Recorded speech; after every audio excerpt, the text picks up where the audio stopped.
tonight I wanted to show you my new vintage sewing machine that I got very recently, just a few days ago.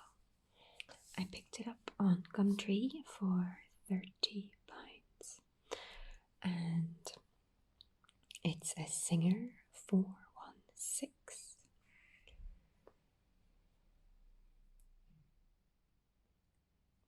Now unfortunately there's something wrong with the bobbin holder that sits at the bottom.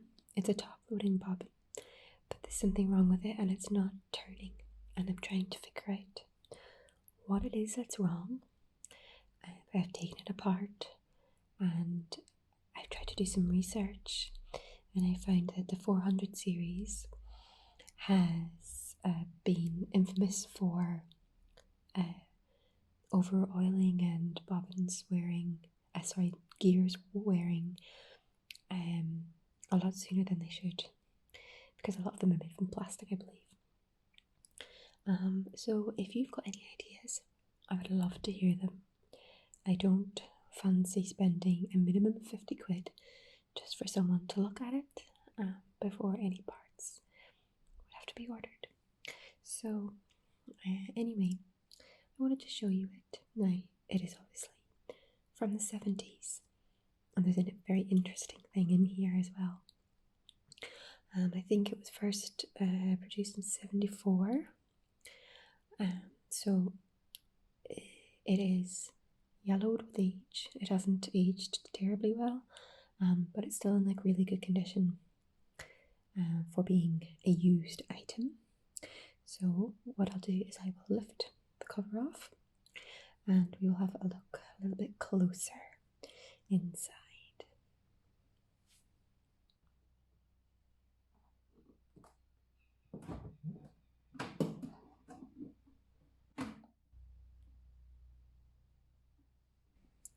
Okay, so here is an overview of what it looks like.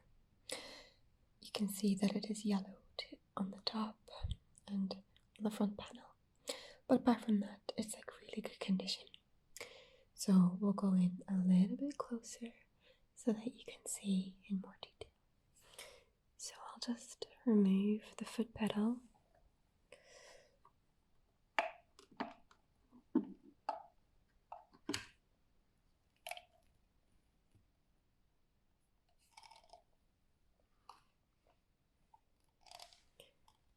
It's a lovely big foot pedal and I love that.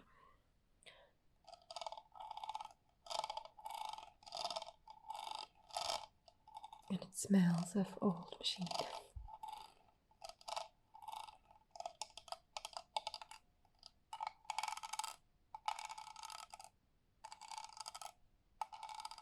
I love this sound.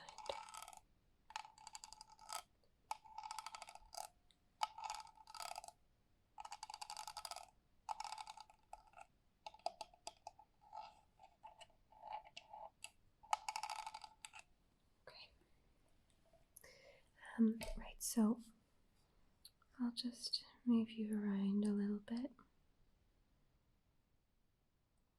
Looks like I have you on a tripod, but you are on a mirror and you're perfectly balanced. So we've got the little box of sewing machine attachments.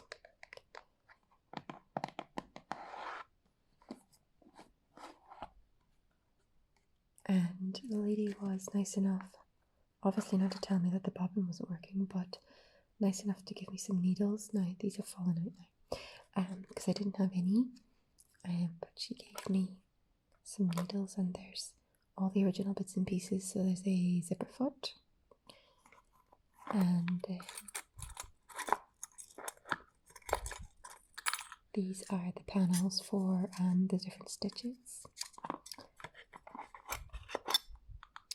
And you can see all the other different bits. There's a plastic foot, and all the little tools and the little screwdriver, and like I said, those spare needles as well. So it was really great for her to give me those needles because I didn't have anything. So that's everything that's in that little box. Those plates are very loud.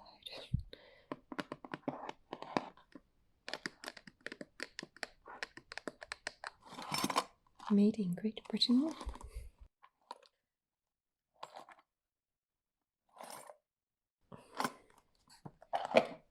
Not a lot of things are made in Great Britain anymore. And then we have the original manual that came with it. See how it used to be like this white colour? So this is the manual, but interestingly enough, so I was like having to, it's been a number of years. I'm just going to reposition you.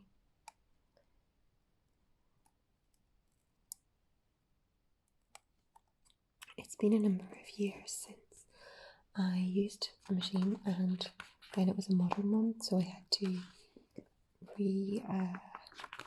familiarise myself with how to even thread the machine.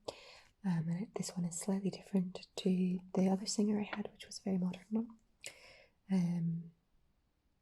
believe it was actually called modern, like for the type of it, I think. Anyway, I love the illustrations, they're so 70s. But it's things like this, you know, like telling you what kind of fabric you have, like the weight of it, what thread size you should use, the needles, stitch length. Really useful information that saves you like trying to run about trying to find it elsewhere. And this just smells like it's been stored. So it's got all the illustrations, and then threading your machine. But this isn't the most interesting part. Obviously, this is one of them. At the back it says your personal measurement chart. Now this was never filled in by anyone, and I won't fill it in either, just to keep its authenticity pure.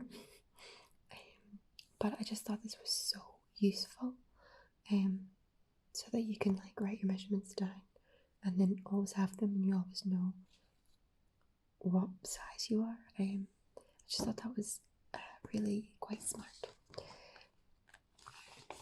And then it had like a performance checklist at the back, which was useful. But what I thought was quite fascinating, if I can find it. Let's see, where did I put it? Where did I put it?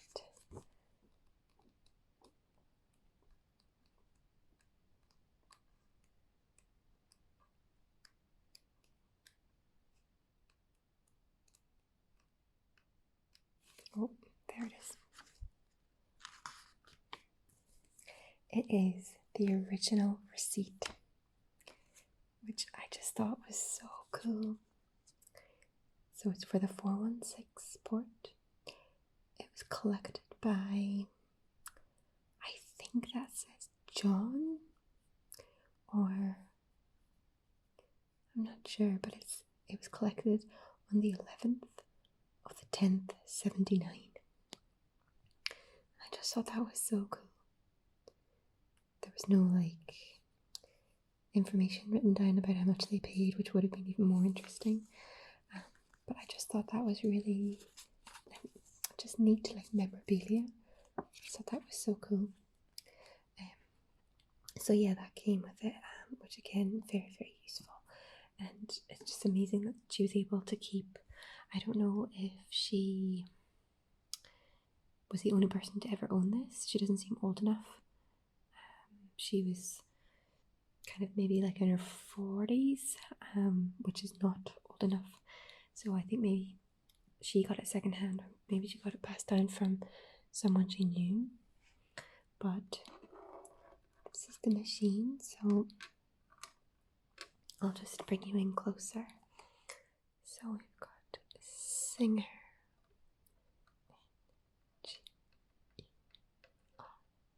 So these are the different stitches. There's only 3 stitches, but honestly I didn't need anything complicated.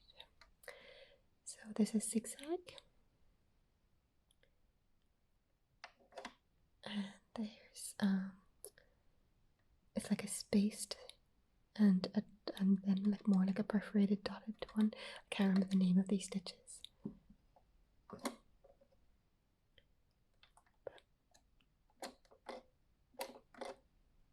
That's not going back now, so I'll just leave it.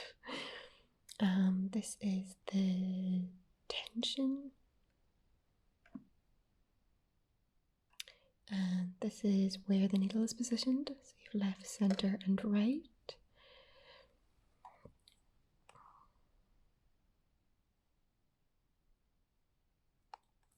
Then we've got the length of the stitch. So you don't really want to have it like too long, because then it won't do anything properly. And this is the on-off button. Now I haven't got it plugged in, so it's obviously not going to go in, but the light is under here, and it's quite bright. It's also it gets very warm very quickly, so I have to be careful of that. This is not translating right now as yellow as it is. It's coming up very cream and nice, but it's very, very yellow in real life. And then up here,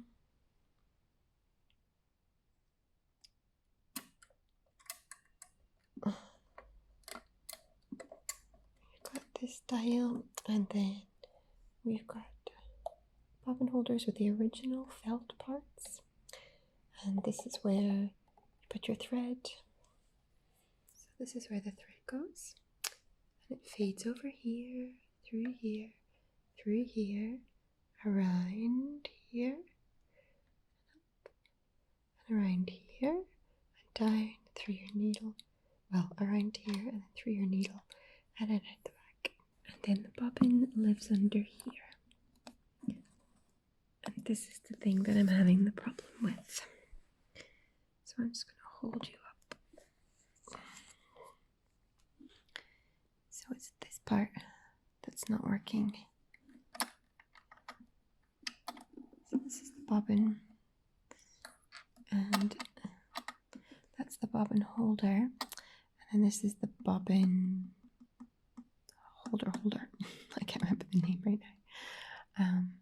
I have taken all of these screws out. I have taken this side. This is screwed to the machine. I've taken this right off. I've taken this out of the base. I've taken the base off to try and have a look. This is underneath. This has a belt, and it's got one end here and one end here, and I'm like turning it manually, and it is turning, and it doesn't sound like there's any stuck gear or anything broken. It doesn't feel like it shouldn't. It doesn't feel too oily. It doesn't feel too dry. So I really have no idea what the problem is. I need to just do more research. I'm really disappointed because I was really psyched to find a machine that was vintage, that was so cheap. But obviously it was cheap for a reason. She did say it was working, but I don't know. So I'm gonna keep working on it and seeing if I can come up with any solutions. But there's the S with the Singer logo, and there's a lady doing some sewing. And then we've got the handle at the side that controls the needle. I don't have a needle in there right now.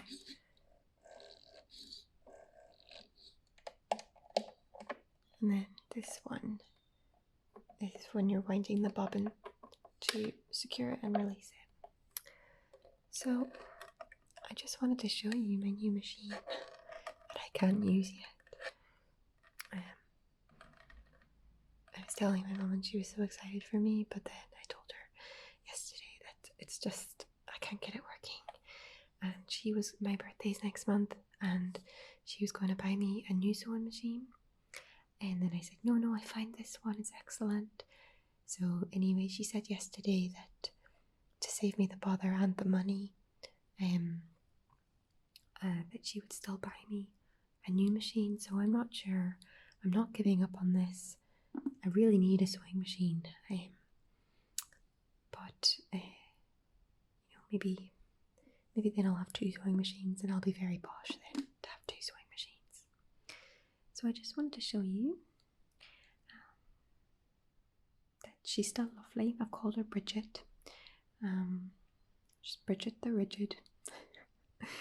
And I love her. I just need to get her working and I'll get there. I will get there. But if you've got any ideas, I would be much appreciated. It would be much appreciated if you could leave them below. And obviously it's more helpful maybe if you're in the UK in regards to like repairs and things. Okay, so thank you very much for being with me and watching this, and I'll see you soon.